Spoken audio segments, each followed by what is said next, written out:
දැනුම ලබාගමු උදෑසනකසේ සිතැඟි වඩාලමු දිය ඇල්ලකසේ සුභාරතී සුභාරතී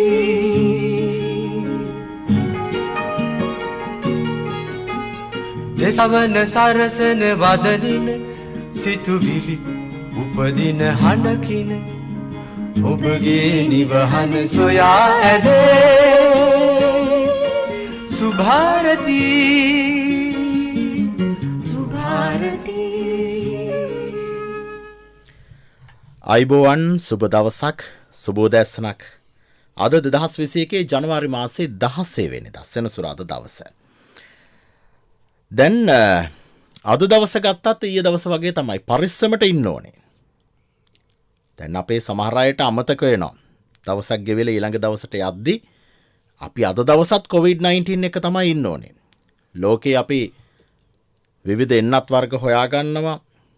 ඒ පිළිබඳව විවිධ රටවල් විවිධ අතදා බැලීම් කරනවා. අපිත් ඒ සඳහා උනන්දුව දක්වනවා. ඒ සඳහා අවශ්‍ය පසුබිම හදනවා.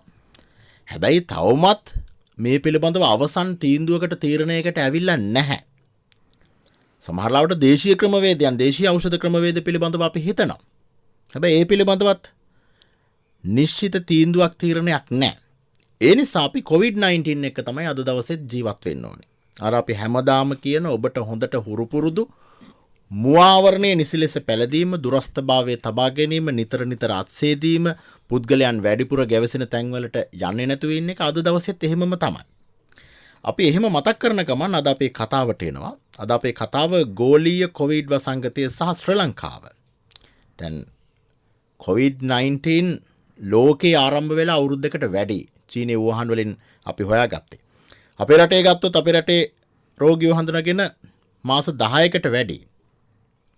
ඒ නිසා අපි කොහොමද මේ කාල පරිච්ඡේදය තුළ ලෝකයේ තත්ත්වය, අපේ රටේ තත්ත්වය, අපි ලෝකයේ ඉදිරියේ නරක තත්වයකද ඉන්නේ, එහෙම නැත්නම් ලෝකයේත් එක්ක ගත්තම අපි හොඳ තැනකද ඉන්නේ, මේ පිළිබඳව හොයලා බලන්න තමයි අද අපි සුභාරතිය වෙන් කරගන්නේ. ඒ සඳහා අපි ආරාධනා කළා වසංගත රෝග විද්‍යාංශයේ වසංගත රෝග පිළිබඳ විශේෂඥ වෛද්‍ය දීපා ගමගේ මහත්මියට. ඔබතුමිය අපි ආයිබෝවන් කියලා පිළිගන්නවා. ආයිබෝවන්. ආයිබෝවන්. දැන් ලෝකයේ තත්ත්වයක් මේක විශ්ලේෂණය කරගන්න ඕන නිසා අපි ආරාධනා කළා විදේශ ප්‍රවෘත්ති විශ්ලේෂක ප්‍රවීණ මාධ්‍යවේදී අපේ හිතවත් විජය දිසානායක මහත්මයාට. ආයිබෝවන් විජය මහත්මයා. ආයිබෝවන්. අපි සාකච්ඡාව පටන් ගමු වසංගත රෝග පිළිබඳ විශේෂඥ වෛද්‍ය දීපා ගමගේ මහත්මියගෙන්. දීපා ගමගේ වෛද්‍යතුමනි අපිට කියන්න කොහොමද ලංකාවේ තත්ත්වය? දැන් අපි හැමදාම ප්‍රවෘත්ති වල වැඩි ඉඩ කඩක් මේ පිළිබඳව තමයි වෙන් කරන්නේ. හැබැයි අපි බොහොම කෙටියෙන් මේ සාකච්ඡාවට ආරම්භයක් විදිහට ගත්තොත් අපේ රටේ දැන් මාස 10ක් විතර මේ තත්ත්වයට එක්ක අපි ජීවත් වෙලා තිනවා. අද වෙනකොට අපි මේ කතා කරන මොහොත වෙනකොට අපේ රටේ කොහොමද COVID-19 තත්ත්වය? දැන් අපි අද දිනේ වෙනකොට 51594ක ප්‍රමාණයක රෝගීන් වාර්තා වෙලා තියෙනවා. එතකොට ඒ වගේම 255ක් මරණත් වාර්තා වෙලා තියෙනවා. ඉතින් මේ තත්ත්වය බලනකොට අපි දිනකට වාර්තා වෙන රෝගීන් කියලා බැලුවොත් අපිට 400ත් 600ත් අතර ප්‍රමාණයක රෝගීන් වාර්තා වීමක් තමයි අද දවස වෙනකොට තියෙන්නේ. එතකොට අපි දැන් මේ කතා කරන දවස වෙනකොට අපිට අර මුල අවස්ථාවත් එක්ක සංසන්දනය කරන්නම බෑ. හේතුව මොකද අපි දැන් මේ රටේ සෑම ක්‍රියාකාරකමක්ම කරන අතරතුර. එතකොට රට වහගෙන නෙමෙයි. රට සාමාන්‍ය තත්ත්වයට ආර්ථිකමය වශයෙන්, සමාජීය වශයෙන් රට සාමාන්‍ය තත්ත්වයට පත් කරගෙන සිටින අවස්ථාවක තමයි මේ රෝග පාලනය කරගෙන යන්නේ. ඉතින් අපි මම හිතනවා මේ අර රට වහගෙන සම්බාධක දාගෙන තියෙන අවස්ථාවක් වුණා නම් ඊට වඩා ඉතා පහසුවෙන් රෝගය පාලනය කරගන්න පුළුවන්කම තිබුණා. එතකොට ඔබ අර මුල අවස්ථාව ගැන කිව්වහම අපිට එතකොට ජනවාරි මාසයේ 27 වෙනිදා පළවෙනි රෝගියා වාර්තා වුණාට පස්සේ රටේ විවිධ අවස්ථාවන් වලදී පොකුරු වශයෙන් අපිට රෝගීන් වාර්තා වුණා. එතකොට පිටරට සිට පැමිණි අය ඊළඟට අපේ තිබුණා අපි රට ඇතුළෙම රෝගීන් වාර්තා වුණා සුදුවැල්ල ප්‍රදේශයෙන්, එතකොට කෙසෙල්වත්ත ප්‍රදේශයෙන්, නාවික හමුදාව තුලින්, ඒ වගේම කන්දකාඩුව. ඊට පස්සේ තමයි අපිට ඒ අවස්ථාවන් ඉතා සාර්ථකව පාලනය කරගත්තා. මොකද ඒ අවස්ථාවේදී රටේ බහුල වශයෙන් අපි සීමා වන් පැනවුවා. එතකොට අපි කිව්වා නිරෝධායන ඇඳිරි නීතිය කිව්වා. එතකොට රට වහගෙන තමයි මේ අවස්ථාවන් පාලනය කරේ බහුල වශයෙන්ම. ඊළඟට අපිට මේ මිනුවන්ගොඩ මේ පොකුර ඇති වුණ අවස්ථාවේදී සහ මාළු වෙළඳපළ ආශ්‍රිතව ඇති වුණු පෑලියගොඩ ඇති වුණු අවස්ථාවේදී අපිට බහුල වශයෙන්ම මේ බස්නාහිර පළාත තුලින් රෝගීන් වාර්තා වීම දැක්කා. එතකොට මේ බස්නාහිර පළාත තුලින් තමයි අපි ගත්තොත් 75ක් ඒ අවස්ථාවෙන් පසුව ඇති වුණු රෝගීන් 75කටත් වැඩි ප්‍රමාණයක් බස්නාහිර පළාත තුලින්. ඒ වගේම අපි මේ මත්ස්‍ය වෙළඳපළ ආශ්‍රිතව ගත්තොත් මේක මේ රට පුරාම බෙදා හැරීමේ මධ්‍යස්ථානයක් අපි කියනවා සප්ලයි චේන්. එතකොට එහෙම අවස්ථාවකදී රට පුරාම පැතිරුණු පුද්ගලයන් සිටියා. හැබැයි ඉතා සාර්ථකව මේ අවස්ථාවන් පාලනය කරගෙන එන අවස්ථාවකදී අපිට තිබුණ මේ උත්සව අවස්ථාවන් දැන් අපි දෙසැම්බර් මාසයේ දැක්කොත් බහුල වශයෙන් පුද්ගලයන් එහාට මෙහාට යන අවස්ථාවක්. ඉතින් ඒ අවස්ථාවන් වලදී අනිකුත් දිස්ත්‍රික්කවලටත් යන අවස්ථාවක් තමයි අපි අර පළවෙනි අවස්ථාවේදී මේ මත්ස්‍ය වෙළඳපළ ආශ්‍රිතව වුන් රට පුරාම ගිහින් තිබුණු අවස්ථාවන් පාලනය කරනකොට දැන් අපි දකිනවා අර නිවාඩුවට ගම් පළාත් වලට ගියපු අය ඔවුන් ඒ ගම්පළාත් වලට ගියා පමණක් නෙවෙයි උත්සව බොහෝ වශයෙන් පවත්වලා තියෙනවා. ඉතින් ඒ අවස්ථාවන් වලදී පැතිරුණු අවස්ථාවක් විදිහට විවිධ ප්‍රදේශවලින් කුඩා කණ්ඩායම් විදිහට අපි දකිනවා. නමුත් මේ ඉතාමත් සාර්ථකව පාලනය කරගන්න අවස්ථාවක තමයි අපි දැන් සිටින්නේ. දැන් ඔබතුමිය ඔය කියන්නේ දැන් සමහර පුරවැසියෝ ප්‍රශ්න කරනවා අපි මේක ආරම්භයේදී මාර්තු මාසයේ අප්‍රේල් මැයි වෙනකොට අපි රට වහගෙන හිටියා. හැබැයි සමහරවිට දවසකට රෝගීන් එක්කෙනයි දෙන්නයි වාර්තා වුණේ. ඒකත් සමහරවිට බ්‍රේකින් නිවුස් එකක්. හැබැයි දැන් දවසකට 500ක් 600ක් වාර්තා වෙනවා. ඔබතුමිය කියන්නේ මේක සාමාන්‍ය තත්ත්වයක්. අපි රට අරගෙන ඉන්න නිසාද මේ ප්‍රශ්නේ ඇති වෙනවා කියන දේ කියන්නේ නැත්නම් මේක නරක තත්ත්වයක්ද? එහෙම නැත්නම් මේක සාමාන්‍ය තත්ත්වයක්ද? අපි දැන් මේක සංසන්දනාත්මකව බලන්න ඕන ලෝකයක් එක්කත්. එතකොට ඒ වගේම තමයි රටේ තියෙන ආර්ථිකයත් එක්කත්. එතකොට අපි මුල අවස්ථා මේ වසංගත තත්ත්වයේ ලෝකයටම අලුත් දෙයක්. එතකොට අපි මුල අවස්ථාවේදී දෙකප එකක් තමයි මුල අවස්ථාවේදී චීනයෙන් පටන් ගත්ත මේ රෝගය රට වලට යනකොට මේක රටකින් රටකට යෑම වළක්වන්න මේ යම්කිසි සීමාවන් පැනවුවා. එතකොට ගමනාගමනය නැවැත්තුවා, රටකින් රටකට යන එක නැවැත්තුවා, රට ඇතුළ නැවැත්තුවා. එතකොට රටේ පුද්ගලයන් හිට මෙහෙට සංසරණය යවතල ඉතින් අපි මේ අත්දැකීමක් එක්ක තමයි මේ ජීවත් වෙන්නේ. එතකොට හැමතිස්සෙම මේ අවස්ථාවක් එන අවස්ථාවකදී ඒ කියන්නේ වසංගතය පැතිරීමේ අවදානම දකින සෑම අවස්ථාවකම රට වහගෙනම යන්න බෑ. මොකද මේ රටේ අපිට මේ පුද්ගලයන් අපි මේකෙන් නරක අත්දැකීම් ලැබපු කණ්ඩායම් සිටිනවා. ඒ කියන්නේ ජීවත් වෙන්න විදියක් නැතුව මේ තමන්ට නිවසේ කෑම බීම ආහාර සපයා ගන්න විදියක් නැතුව තමන්ගේ රස්සාව නැති වුණ ඒ වගේ පුද්ගලයන් බහුල වශයෙන් රටේ සිටිනවා. ඉතින් මේ මොවුන්ටත් මේ අපි මේ රට ගැන හිතනකොට රෝග වැළැක්වීමට තමයි මුල අවස්ථාවේදී එහෙම කරේ. නමුත් දැන් ලෝකයේ දකින්න දෙයක් තමයි මේ සෑම අවස්ථාවකම රටක් වහගෙන දුවන්න බෑ. අපිට තියෙන අත්දැකීමත් ඒකයි. එතකොට අපි දැන් පුරුදු වෙනවා ටික ටික අපි අර උගත් පාඩම් එක ජීවත් වෙන එකකුත් තියෙනවනේ. එතකොට අපි මේ අවස්ථාවන් වලින් අපි කොයි ආකාරයකටද රෝගේ පාලනය කරගන්නේ කියලා ඒකත් එක්කත් අපි යම්කිසි අත්දැකීමක් තුලින් රෝගේ පාලනය කරගන්න උත්සාහයක් දැරීමක් තමයි අපි කරන්නේ. හොඳයි. මේ අපේ රටේ තත්ත්වය ලංකාවේ තත්ත්වය. දැන් ලෝකයේ කොහොමද මේක COVID-19 තත්ත්වේ ජනවාරි මාසයේ ආරම්භ වුණු තත්ත්වෙමද අද තියෙන්නේ? එහෙම නැත්නම් ඊට වඩා වෙනස් වෙලාද? ලෝකේ කොහොමද මේ තත්ත්වයට මුහුණ දෙන්නේ? ඒත් එක්කම ලෝකේ තවදුරටත් වහගෙන ඉන්න රටවල් තියෙනවද කියන කාරණාව පිළිබඳව අපි වහගෙන ඉන්න ශ්‍රාවකයෝ කැමති ඇති දැනගන්න. ප්‍රවීණ මාධ්‍යවේදී විජය දිසානායක මහත්මයා කොහොමද ලෝකේ තත්ත්වේ? ඔගයන් දැන් මේ වෙනකොට මේ COVID-19 මරණ සංඛ්‍යාව අනුව ගත්තොත් එහෙම බොහොම ඛේදනීය සන්ධිස්ථානයකට ලෝකෙ පැමිණ තිබෙනවා. ඊයේ එක්සත් ජාතීන්ගේ මහලේකම් ඇන්තෝනියෝ ගුටරස් වීඩියෝ සම්මන්ත්‍රණයක් මගින් මේ පිළිබඳව තතු පැහැදිලි කළා. ඔහු කිව්වා මේ මම ඌව පුරා දක්වන්නම්. Our world has reached a heart-wrenching milestone. බොහොම හද කකියවන සන්ධිස්ථානයකට ලෝකය පැමිණ සිටිනවා. විශේෂයෙන්ම මේ COVID මරණ සංඛ්‍යාව මිලියන 2 ඉක්මවුවා. ඉතින් අපි බැලුවොත් මේ පසුගිය සැප්තැම්බර් මාසෙ වෙනකොට 1 මිලියනයක් තිබිච්ච මේ මරණ සංඛ්‍යාව මාස 3කටත් වඩා අඩු කාලයක් තුළ මිලියන 2ක් දක්වා වැඩි වෙලා තිබෙනවා. මම හිතන්නේ මේ සංඛ්‍යාලයකනම ප්‍රමාණවත් මේ රෝගය කතරම් භයානක ලෙස ලෝකේ ව්‍යාප්තව පවතිනවාද කියලා. මොකද විශේෂයෙන් දැන් අපි බැලුවොත් මේ 2020 වසරේ සෙසු රෝග වලින් මරණයට පත්වෙච්ච පුද්ගලයන්ගේ සංඛ්‍යාවට සාපේක්ෂව ගත්තොත් සාමාන්‍යයෙන් මිලියන 58ක් විතර මිය ගොස් තිබෙනවා අනිකුත් රෝග වලින්. නමුත් මිලියන 2ක්. නමුත් මේ රෝගය තවමත් නතරවීමක් නැහැ. විශේෂයෙන්ම එක්සත් ජාතීන්ගේ මහලේකම්වරයා මේ ඔහුගේ ප්‍රකාශය බොහොම මේ අනුවේදනීය ප්‍රකාශයක්. ඔහු කිව්වා මේ සංඛ්‍යාලේඛන පිටිපස්සේ නම් සහ මුහුණු තිබෙනවා. ඔවුන්ගේ සිනහව අපේ මතකයේ තිබෙනවා. අපේ රාත්‍රී කෑම මේසේ ඔවුන්ගේ පුටුව සදහටම හිස් වෙලා තිබෙන්නේ. අපි ආදරය කළ ඔවුන්ගේ නිහැඬියාව අපේ කාමරය තුල තවදුරටත් දෝංකාර දෙනවා. ඉතින් මේ වසර තුල සාමාන්‍යයෙන් දෛනිකව 11900ක පිරිසක් පමණ මේ රෝගයෙන් මරණයට පත් වෙලා තිබෙනවා රොයිටර් පුවත් සේවයේ සංඛ්‍යාලේඛන වලට අනුව. ඉතින් අපි බැලුවොත් දැන් මේ ලෝකයේ විවිධ රටවලට මේක ඇතිලා තියෙන බලපෑම ඉතාම කෙටියෙන් කිව්වොත් ඇමරිකාවේ තමයි දැන් වැඩිම මරණ සංඛ්‍යාවක් තිබෙන්නේ. ඇමරිකාවේ 3,86,000ක් මරණයට පත් වෙලා තිබෙනවා. ඒ කියන්නේ සෑම මරණ 4කින්ම එකක් වාර්තා වන්නේ ලෝපුරා ඇමරිකා එක්සත් ජනපදයෙන්. ඒ වගේම ඉන්න අනතුරුව ගත්තොත් බ්‍රසීලයේ මරණ 2,07,000ක්, ඉන්දියාවේ මරණ 1,52,000ක්, මෙක්සිකෝවේ මරණ 1,38,000ක්, එක්සත් රාජධානිය මරණ 86,000ක්. එතකොට එකට ගත්තට පස්සේ රටවල් 5කින් තමයි මේ කොවිඩ් මරණ වලින් 150ක් වාර්තා වන්නේ. ඉතින් ලෝක ජනගහනය බිලියන 7.8ක්. ඉතින් ලෝක ජනගහනයෙන් 127ක් ජීවත් වෙන රටවල් 14ක තමයි මරණ සංඛ්‍යාවෙන් 150ක් වාර්තා වන්නේ. යනුව පැහැදිලි වෙනවා මේ රෝගය මුල්වරට මතුනාට පස්සේ මාධ්‍යකරුවන් හැටියට අපි හිතුවේ මේක අර දැන් අපි බොහෝ අපේ කලාපවලට දැන් ඉබෝලා බලපෑව බටහිර අප්‍රිකාවට මේ සියරා ලියෝන් ගිනියා වගේම අප්‍රිකාවේ බටහිර අප්‍රිකාවේ රටවලට බලපෑවි. ඉතින් ඒ වගේම සිකා එකාවට පස්සේ බ්‍රසීලයට පමණක් සීමා වුණා. ඩෙන්ගි කියන එක දැන් අපේ කලාපයට. ඉතින් අපි හිතුවේ මේක බොහෝ දුරට මේ සංවර්ධනයේ වෙමින් පවතින රටවලට විශාල බලපෑමක් ඇති කරයි කියලා. හැබැයි මේ රෝගයේ දැන් බැලුවොත් එහෙම වැඩිම මරණ සංඛ්‍යාවක් ආසාදිතයන්ගේ සංඛ්‍යාවක් වාර්තා වන්නේ උතුරු අර්ධගෝලයේ බටහිර ධනේශ්වර කාර්මික රටවල. හොඳයි.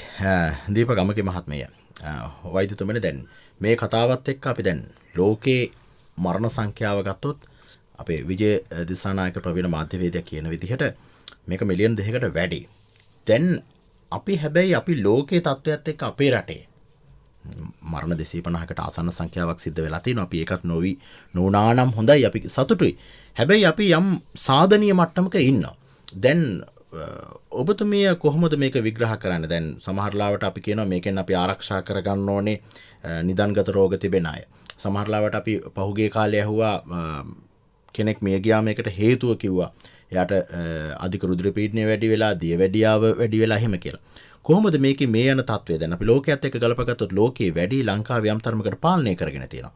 මොකක්ද ලංකාවේ පාලනය කරගන්න කරපු උපක්‍රමය? දැන් අපි දැන් කිව්වනේ ධනවත් කුයර යන් සිටින රටවල් වලටත් බැරි වුණා මේක නියමිත ආකාරයෙන් පාලනය කරගන්න. එතකොට එහෙනම් අපිට මොකද්ද තිබුණේ? ඊට වඩා වෙනසක් තිබුණේ මොකද්ද කියන එක.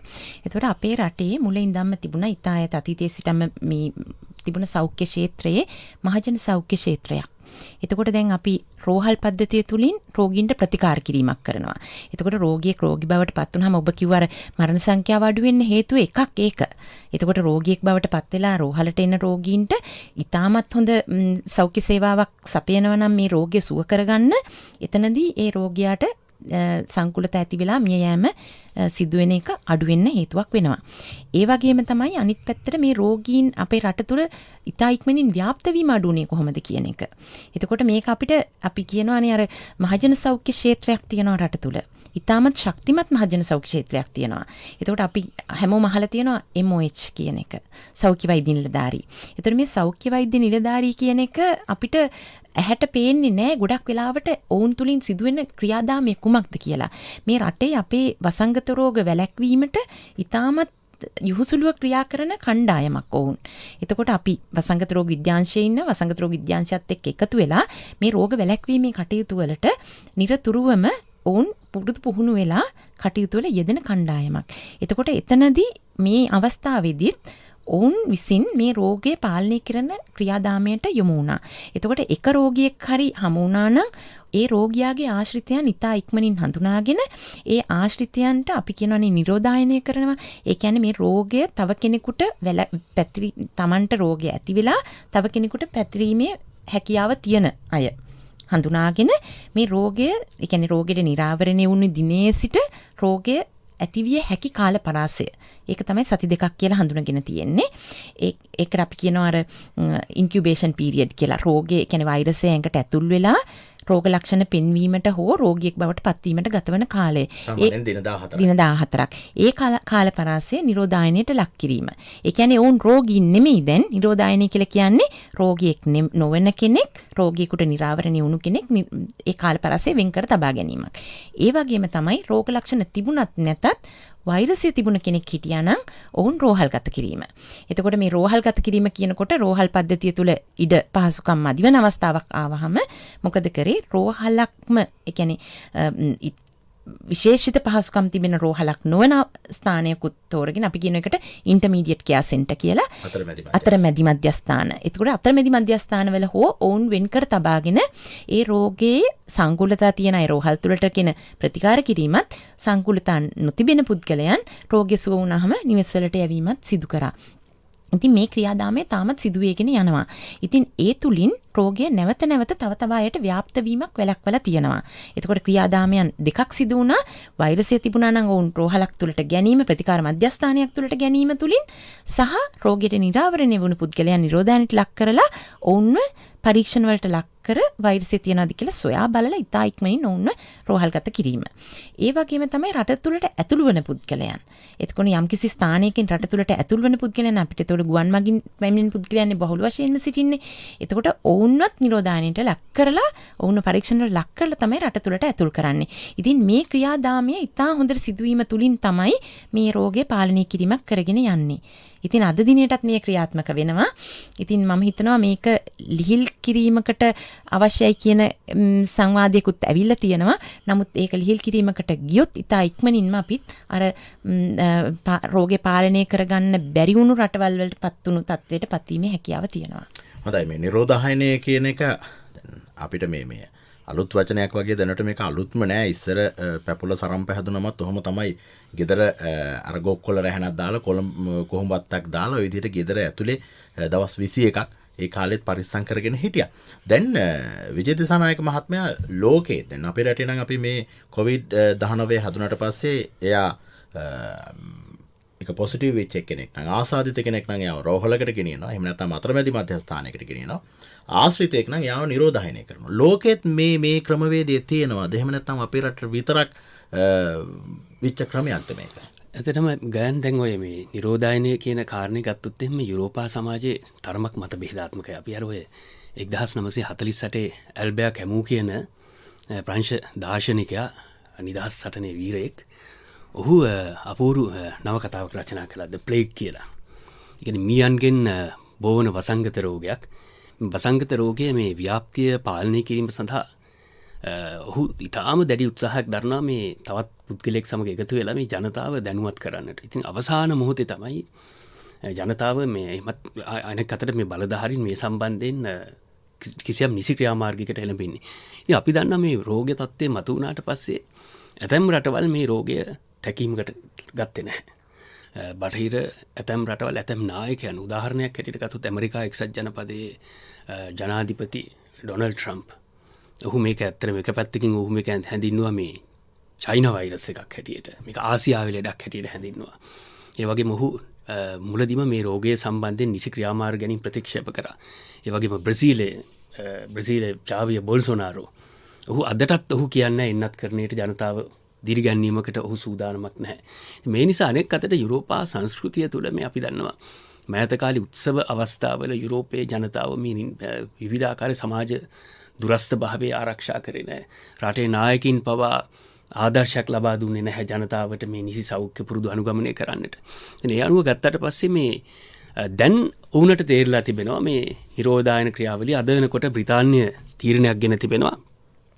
බ්‍රිතාන්‍ය මේ රෝග ව්‍යාප්තිය පාලනය කිරීම සඳහා සියලු සංචාරක ප්‍රවේශ මාර්ග වසා දමන්නට සඳුදා දිනේ ඉඳලා තීරණය කරලා තිබෙනවා. ඒ වගේම රට තුළට පැමිණෙන සෑම පුද්ගලයෙකුම කොවිඩ් පරීක්ෂණයක තමන් නිෂේධාත්මකයි කියන තහවුරු කරන්නට ඕන නිෂේධාත්මක බව.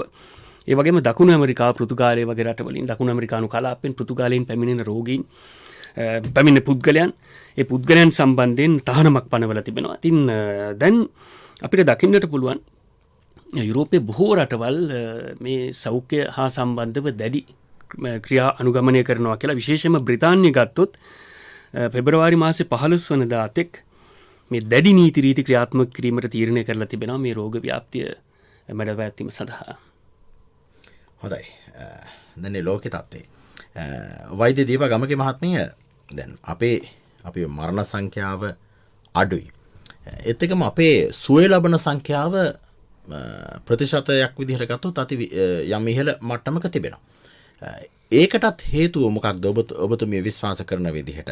ලෝකයේ අනිත් රටවල් එක ගත්තම අපේ ලෝක තත්ත්වයක් නරක නැහැ මේ COVID-19 වැළඳිලා සුව වෙන ප්‍රමාණයක ගත්තම. හැබැයි ඊට වඩා අපේ හොඳයි. ඒකටත් හේතුව අපි අර කලින් කිව්ව කතාව මත.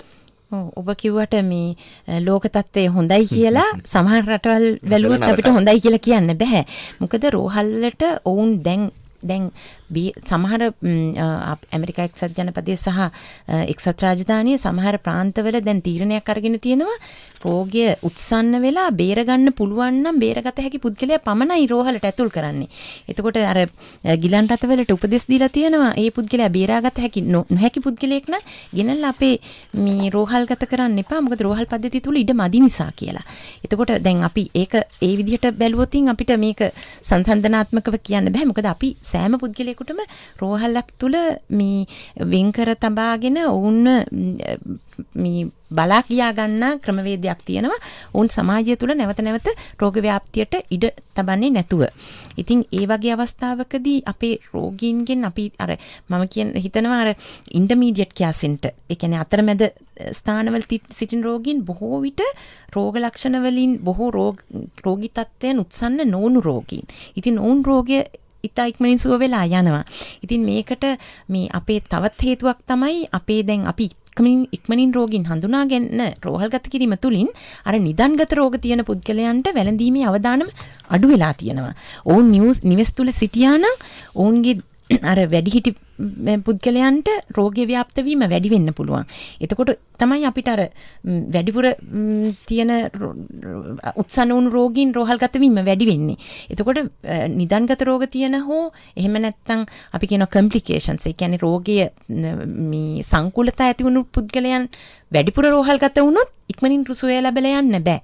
එතකොට එහෙම වුණොත් අපිට රෝහල් පද්ධතිය තව තවත් බරපතල තත්යකටපත් වෙනවා. ඉක්මනින් එළියට රෝගීන්ව යවා ගන්නට නොහැකි වෙනවා. ඉතින් මම හිතනවා මේ තත්වයට අපි තවමපත් වෙලා නැහැ.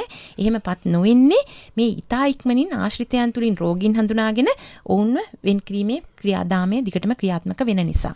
එතකොට හැබැයි අපි අර මුල අවස්ථාවේදී දැක්කා අර මිනුවන්ගොඩ සහ මත්ස්‍ය වෙළඳපොළ ආශ්‍රිතව ඊතා ඉක්මනින් කොළඹ ප්‍රදේශයේ රෝගීන් වාර්තා වෙනකොට නිවෙස් වල සිටින සංකුලතා සහිත පුද්ගලයන් වැඩිපුර ආව අපිට මරණ සංඛ්‍යාව වැඩි වුණත් එකවරම එම අවස්ථාවේදී. ඉතින් මේ තත්ත්වය ඊතා ඉක්මනින් ඇතිවිය හැකි අපි මේ ආකාරයටම ක්‍රියාත්මක කරගෙන නොගියොත්.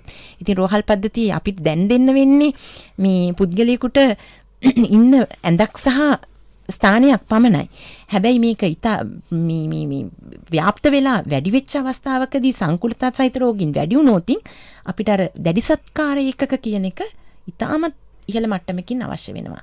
ඉතින් දැන් අර රටවල් වලට වෙලා තියෙන එක ඔවුන්ට සාමාන්‍ය රෝහල් පද්ධතිය මදි වෙලා ඔවුන්ට දැඩි සත්කාර කියන එක ඉතා අවශ්‍ය වෙලා තියෙනවා. ඉතින් දැඩි සත්කාර වලට දාන රෝගීන් වැඩි වුණොත් ඔවුන්ට ඉක්මනින් අපිට රෝහල් වලින් ඉවතට යවන්න නිවෙස් වලට යවන්න ඉතා ඉක්මනින් පුළුවන්කමක් ලැබෙන්නේ නැහැ. විජය දිසානායක මහත්මයා ඕකද තත්ත්වය අපේ වෛද්‍යතුමිය කියන කතාව හරියද? ලෝකයේ ඇත්තටම ලෝකයේ සහ අපි අතර තියෙන වෙනස ඕකද? ඔව් ඇත්තටම කියන්නේ දැන් මම උදාහරණ සහිතව කිව්වොත් දැන් ඇමරිකා එක්සත් ජනපදයේ මම කිව්වා මිලියන 20ක් රෝගීන් මරණ සංඛ්‍යාව 4 ලක්ෂයක්. කියන්නේ ලෝකේ වැඩිම මරණ අනුපාතයක් වාර්තා වන ඇමරිකා එක්සත් ජනපදයේ. ඒ වගේම නොවැම්බර් මාසයේ සිට අපි බැලුවොත් එහෙම මේ 1,28,000ක පිරිසක් සිටිනවා රෝහල් වල.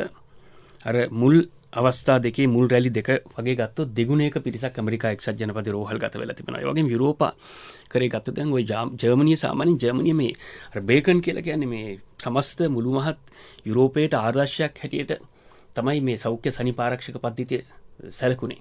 ඉතින් පළවෙනි රැල්ලට ජර්මනිය ඉතාම හොඳට මුහුණ දුන්නා. නමුත් මේ වෙන විට අර වෛද්‍යතුමා කිව්වා වගේ මේ දැඩි සත්කාර ඒකකවල ඇඳන් සංඛ්‍යාව රෝගීන්ගෙන් දැන් ඉතිරි ගොස් තිබෙනවා. ඉතින් මේ නිසා තමයි දැන් යුරෝපයේ රටවල් බොහොමයක් මේ නව සීමාවන් සහ මේ එක පැත්තකින් අර අගුරු ලෑමේ වැඩ පිළිවෙල දියත් කරලා තිබෙන්නේ. අනෙක් අතට ආසියානු කලාපේ. ආසියාව අපි දන්නවා වූහාන් නගරයෙන් තමයි මේ රෝගී තත්ත්වය මුලින්ම වාර්තා වුණේ. නමුත් ආසියානු කලාපයේ සෙසු කලාප වලට සාපේක්ෂව සාර්ථකව මේ රෝගයට මුහුණ දුන්නා කියන්නේ. චීන, වියට්නාමය වගේ රටවල්, ශ්‍රී ලංකාව. ඇත්තටම දැන් අපි බොහෝ දුරට මාධ්‍ය අවධානයට යොමු නොවුනත් මම මෑතකදී දැක්කා ගයන් මේ විදේශ රටවල විදේශ මාධ්‍යවල ඔය TRT World කියන ඩොයිෂ් බෙල්ලේ විවිධ මාධ්‍ය ආයතන මේ ලංකාවේ සෞඛ්‍ය අංශ මේ රෝගයට මුහුණ දීමු ආකාරය පිළිබඳව ලංකාවේ අනෙක් අතට ලංකාව මේ රෝගී තත්ත්වයේ මුල් අවස්ථාවේ සිටම සෞඛ්‍ය අංශය වෛද්‍යවරු හෙදියන් ඇතුළු සෞඛ්‍ය කාර්ය මණ්ඩලය ආරක්ෂක අංශ රජයේ නිලධාරීන් සහ විශේෂයෙන්ම මේ රටේ නායකත්වය මේ සම්බන්ධයෙන් ලබා දුන්නු මේ නිසි ලෙස මේ ගත්ත ක්‍රියාමාර්ග මුල් කරගෙන මේ ආසියානු කලාපයේ අපිට අර වෛද්‍යතුම කිව්වා වගේ මේ මරණ සංඛ්‍යාව මොකද මේකේ තිබෙන ප්‍රධානම ප්‍රශ්නේ තමයි මේ එක පැත්තකින් රෝගීන් සංඛ්‍යාව ආසාදිතයන්ගේ සංඛ්‍යාව වැඩිවීම රෝහල් ගත කරනු ලබන පුද්ගලයන්ගේ සංඛ්‍යාව වැඩිවීම මරණ සංඛ්‍යාව ඉහළ යාම අනෙක් අතට මේකෙන් ආර්ථිකයට සිදුවන බලපෑම මොකද ලෝක දැනට සාමාන්‍යයෙන් ලෝක බැංකුවේ සංඛ්‍යාලයකවලට අනුව මේ වසරේ මිලියන 150ක පමණ පිරිසක් මේ අර ආන්තික දිලිඳු භාවයට පත් වෙන දිලිඳුකමේ රේඛාවෙන් පල්ලෙහාට වැටෙනවා. ඉතින් රටවලට මේ තිබෙන අභියෝගය තමයි රටේ ආර්ථිකයට විශාල බලපෑමක් නොවන ආකාරයට මේ රෝගී තත්ත්වය පාලනය කිරීම සඳහා කටයුතු කිරීම. ඉතින් අපි දැන් ඉන්දියාව බැලුවොත් එimhe ඉන්දියාවේ මිලියන 10ක් රෝගීන් ඇමරිකාවට පස්සේ වැඩිම බලපෑමට ලක් වෙලා තිබෙන රට බවට ඉන්දියාව පත් වෙලා තිබෙනවා. අප්‍රිකානු කලාපයේ මිලියන 3ක් වාර්තා වෙනවා සිදීම්. දකුණු ඇමරිකාවේ මිලියන 1.3ක්. ඉතින් ඒ අනුව ශ්‍රී ලංකාව මේ ජාත්‍යන්තර සන්දර්භය තුළ තියලා බලනකොට ලංකාව මේ රෝගී තත්ත්වය පාලනය කිරීම සඳහා ගත්ත ක්‍රියාමාර්ග බොහෝ දුරට බෙහෙවින් කැපී පෙනෙනවා සහ අන්තර්ජාතික වශයෙන් නැගීමකට ලක් වෙලා තිබෙනවා. මම දැක්ක ඩොයිෂ් වෙල්ලේ මේ වෙබ් අඩවියේ තිබෙනවා. ඔවුන්ගේ මේ ලංකාවේ සෞඛ්‍ය අංශ මේකට මුහුණ දෙන්නේ කොහොමද කියන ආකාරය පිළිබඳව ආදර්ශයක් හැටියට ගැනීමට ඔවුන් මේ සූදානමක් තිබෙනවා. මේ යුරෝපා රටවල. හොඳයි. අද අපි මේ කතා කරමින් ඉන්නේ ගෝලීය කොවිඩ් වසංගතය සහ ශ්‍රී ලංකාව පිළිබඳව. ලෝකයේ සහ ශ්‍රී ලංකාව අපි යම් ආකාරයකට ගලපගමනින් එහෙම නැත්නම් ගලපමින් ඉන්නේ. ඒ නිසා මේ සාකච්ඡාව යන අතර වාරේ අපි දුරකථනයෙන් සම්බන්ධ කරගන්නවා. රසායනාගාර සේවා නියෝජ්‍ය අධ්‍යක්ෂ ජෙනරාල් විශේෂඥ වෛද්‍ය සුදත් ධර්මරත්න මහත්මයා. විශේෂඥ වෛද්‍යතුමනි සුබ උදෑසනක්. වෛද්‍යතුමනි දැන් විශේෂයෙන්ම අපි ආරම්භයේදී අපේ PCR පරීක්ෂණ සංඛ්‍යාව ගත්තොත් 2000ක 3000ක මට්ටමේදී අපි දැන් 15000කට 16000කට වැඩි කරගෙන තිබෙනවා. අපි මුලින් තිබුණේ රැපිඩ් ඇන්ටිජන් පරීක්ෂණ. දැන් අපි ඒවා සිදු කරනවා බොහෝ තැන්වල. කොහොමද තත්ත්වය මේ තවදුරටත් අපිට වැඩි කරගන්න පුළුවන්ද? මොකද මෙහි වගකීම් යුක්ත ඔබතුමන්ගේ අංශය කොහොමද මේකේ අනාගතය අදින් පස්සේ තත්ත්වය PCR වැඩි කරන්න පුළුවන්ද? ඇන්ටිජන් පරීක්ෂණ වැඩි කරන්න පුළුවන්ද? මොකද්ද තත්ත්වය? හොඳයි. දැන් අපි අද වෙනකොට PCR පරීක්ෂණ කරලා තියෙනවා මුළු පරීක්ෂණ සංඛ්‍යාව 14,46,10,000ක්. මේ පරීක්ෂණ සිදු කරන්නේ සමස්ත රසායනාගාර ජාල පද්ධතියක් තිබෙනවා. ලංකාවේ තියෙනවා රසායනාගාර 30ක්. ඒ 30න්ම මේ පරීක්ෂණ සිදු කරනවා. PCR පරීක්ෂණ සිදු කරනවා දිවයිනේ විවිධ ප්‍රදේශවල. උදාහරණයක් වශයෙන් ගත්තොත් පරීක්ෂණාගාර රාපිඩ රෝහලේ තිබෙනවා, නුවර රෝහලේ තිබෙනවා, ඒ වගේම MRI වෛද්‍ය පරීක්ෂණාගාරය කොළඹ, ඒ වගේම අනුරාධපුර රෝහල, ඒ වගේ පරීක්ෂණ රජයේ රෝහල වල රජයේ පමණක් සෞඛ්‍ය පරීක්ෂණාගාර තියෙනවා 18ක් තිබෙනවා. ඒ වගේම අපේ විශ්වවිද්‍යාල පද්ධති පුද්ගලික පරීක්ෂණාගාර, ඒ වගේම KDUS සහ අපේ හමුදා රෝහලේ පරීක්ෂණාගාර ස්ථාපිත කරලා තියෙනවා. ළඟදීම ආරම්භ කරපු පරීක්ෂණාගාරය තමයි කුරුණෑගල මහ රෝහලේ තියෙන PCR පරීක්ෂණාගාරය. ඒ වගේම ජාතික රෝහලේ පරීක්ෂණාගාර ස්ථාපිත කරලා තියෙනවා. ඒ අනුව පසුගිය මාස කිහිපය තුළම අපිට පෙනී යනවා ඒ PCR පරීක්ෂණාගාර ප්‍රමාණය වැඩි වෙලා තියෙනවා. ඒ වගේම මුළු PCR ප්‍රමාණයත් වැඩි වෙලා තියෙනවා. පසුගිය නොවැම්බර් මාසයේ පමණක් සිදු කරලා තියෙනවා 3,50,000ක් පමණ PCR පරීක්ෂණ. දෙසැම්බර් මාසයේදී ඒ පරීක්ෂණ ප්‍රමාණය 4 ලක්ෂයක් වුණ වැඩි වීමට අපිට හැකියාව තිබුණා. ඒ වගේම ඊයේ පෙරේදා පළමුදා ගත්තාම 14000ක් 15000ක් අද දිනේ 15040ක් විදිහට ඒ පරිශ්‍රම ප්‍රමාණය වැඩි කරමින් සිටිනවා. ඒ අනුව තමයි සමස්ත පද්ධතිය ක්‍රියාත්මක වෙනකොට ඒ පද්ධතියේ අපිට වැදගත් අංශ කීපයක් එකක් තමයි අපේ වසංගත රෝග අංශය. ඒ වසංගත රෝග අංශය ඒ වගේම අපේ වෛද්‍ය සැපයුම් අංශය අවශ්‍ය ඒ පරිශ්‍රම අවශ්‍ය වෙනවා රසායනික ද්‍රව්‍ය ප්‍රතික්‍රියක ද්‍රව්‍ය අවශ්‍ය වෙනවා. ඒවා සපයලා දෙන්නේ වෛද්‍ය සැපයුම් අංශය. රෝගීන් හඳුනාගත්තට පස්සේ රෝගීන් පළමු පෙළ ආශ්‍රිතයන් සොයාගැනීම තවදුරටත් පරීක්ෂණ සඳහා යොමු කිරීම සඳහා අපේ වසංගත ඒ අංශයත් රෝග විද්‍යා අංශයත් අපි ඔකට ඒකර හිතන්නේ එක ජාලයක් විදිහට තමයි කටයුතු කරන්නේ. සමස්ත පද්ධතියක් තුළ තමයි මේ ක්‍රියාව සිදු වෙන්නේ. එතකොට එවැනි අවස්ථාවක ජනතාවට අපි කියන්න ඕනේ විශේෂම වැදගත් නමක් තියෙනවා. ජනතාව තමයි යම් කිසි රෝග ලක්ෂණයක් කියනවා ඉදිරිපත් වෙලා ඒ පරීක්ෂණ දා යොමු වෙන්න ඕනේ. එතකොට PCR පරීක්ෂණයක් කියන එකයි ඇන්ටිජන් පරීක්ෂණය අතර වෙනසක් තියෙනවා. ඒ දෙකම රෝගේ හඳුනා ගන්න පරීක්ෂණ වුණාට වෛද්‍යවරයා සහ සෞඛ්‍ය වෛද්‍ය නිලධාරීන්ව අදාළ සෞඛ්‍ය කාර්යමණ්ඩලය තමයි තීරණය කරන්නේ මේ රෝගියා රැපිඩ් ඇන්ටිජන් ටෙස්ට් එකට යොමු කරනවද එහෙම නැත්නම් PCR පරීක්ෂණයට යොමු කරනවද කියන කාරණාව. අපි ගත්තොත් එහෙම අපි දන්න ලංකාවේ නිදහස් සෞඛ්‍ය සේවය තියෙනවා. අනිකුත් රටවලට සාපේක්ෂව ලංකාවේ නිදහස් සෞඛ්‍ය සේවය තුළින් ඒ රෝගියාට ලොකු ප්‍රතිලාභයක් ලැබෙනවා. මේ දිවයිනේ ඕනෑම රෝගවලකට ගිහිල්ලා මොකද සැකසහිත රෝග ලක්ෂණ පෙන්눔 කරනවා නම් අපි දන්නවා ඊටමත් සරලව කියන්න ඕන වගේ මාධ්‍ය වල ප්‍රකාශ කරනකොට විශේෂයෙන්ම ඔබට උණ තියෙනවා නම් එහෙම නැත්නම් සැකසෙම්බිරිස්සා, ඉර අමාරුවක්, උග්‍ර වේදනාව, හතිය වගේ රෝග ලක්ෂණ පෙන්눔 කරනවා නම් අපි කියනවා ළඟම තිබෙන රජයේ රෝහලට ගිහිල්ලා යොමු වෙන්න. එහෙම නැත්නම් අර සෞඛ්‍ය වෛද්‍ය නිලධාරීන් තමයි කොට්ටාශේ මහජන සෞඛ්‍ය පරීක්ෂකවරයා ඉන්නවා. ඒ සියලු දෙනා ඔබට කියනවා යම්කිසි නිර්දේශයක් ලබා දෙනවා. ඒ අනුව තමයි වුන් පරීක්ෂණ සඳහා වෙන් වෙන්නේ. ඒකට එවැනි සැකසහිත රෝගී තත්ත්වයක් පෙන්눔 කරනවා නම් විශේෂයෙන්ම ඒ රෝහලට ගියාට පස්සේ ඒ රෝගියා වෙන් කර තබනවා. අපි දන්නවා මේ බෝවන රෝග විශේෂයෙන්ම මේලෙම අපි රෝගියා වෙන් කර තැබීම තමයි පළවෙනිම කරන්න ඕනේ. අනිත් පුතාට වැළකීම සඳහා. වෛද්‍යතුමනි මේ කාරණාවන් පැහැදිලි. මට පුංචි අදහසක්. දැන් සමාජය තුළ යම්කිසි ගැටලුවක් තිබෙනවා PCR පරීක්ෂණයක් කරාට පස්සේ ප්‍රතිඵලය එන්නේ යම්කිසි කාලයක් ගත වෙනවා කියලා. මේකට යම්කිසි උත්තරයක් තියෙනවද? මොකද සමහර ලාවට PCR පරීක්ෂණය කළා ප්‍රතිඵලය එන්නේ පැය 48ක් 72ක් එහෙම යන අවස්ථා පිළිබඳව අපිට සමාජයේ විවිධ තැන්වලින් වාර්තා වෙනවා. මේක අපිට අඩු කාලයකින් ගන්න විදිහක් හදාගන්න බැරිද? අපි බලමු PCR පරීක්ෂණ සඳහා කොයි විදිහට කොහෙද සාම්පලය ගන්න කියලා. අපි හිතමු ඔබතුමා ඉන්නේ යම් ප්‍රදේශයක යම් දිස්ත්‍රික්කයක යම් ග්‍රාමධාරී කොට්ටාශයක.